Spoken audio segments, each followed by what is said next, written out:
جو اللہ تعالیٰ نے فرمایا اس میں رشتہ داروں کے حقوق بھی آ جاتے ہیں کہ وَاعْبُدُوا اللَّهَ وَلَا تُشْرِكُوا بِهِ شَيْئًا وَبِالْوَالِدَيْنِ إِحْسَانًا وَبِذِي الْقُرْبَى وَالْيَتَامَى وَالْمَسَاكِينِ وَالْجَارِ ذِي الْقُرْبَى والجار الجنوب والصاحب بالجنب وابن السبیل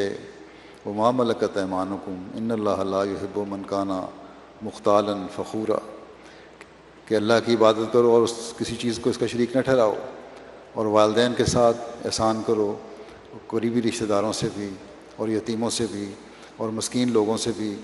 اور رشتہ دار ہمسایوں سے بھی اور غیر رشتہ دار ہمسایوں سے بھی اور ہم جلیسوں سے بھی اور مسافروں سے بھی اور ان میں سے جن کے تمہارے دانے ہاتھ مالک ہوئے، یقیناً اللہ تعالیٰ اس کو پسند نہیں کرتا جو متکبر اور شیخی بگاڑنے والا ہے۔ تو حقوق قائم کرو گے رشتہ داروں کے تو پھر یہی اللہ تعالیٰ کی خوشنودی حاصل کرنے کا ذریعہ ہے۔ رسول اللہ صلی اللہ علیہ وسلم نے فرمایا کہ جسے پسند ہو کہ اس کے رزق میں فراخی دی جائے یا اس کی عمر لمبی کی جائے تو اسے چاہیے کہ وہ صلہ رحمی کرے۔ ایک حقیقی مومن کی یہی خواہش ہوتی ہے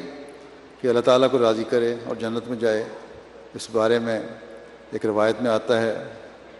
کہ رسول اللہ صلی اللہ علیہ وسلم نے فرمایا کہ قطع رحمی کرنے والا جنت میں داخل نہیں ہوگا، جو غریب اپنے رشتہ داروں کا خیال نہیں رکھتا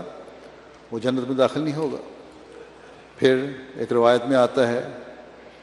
کہ صلہ رحمی کرنے والا وہ نہیں ہے جو صرف بدلے میں صلہ رحمی کرے، بلکہ اصل صلہ رحمی کرنے والا وہ ہے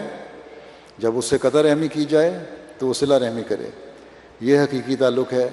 جو اسلامی معاشرہ قائم کرنا چاہتا ہے۔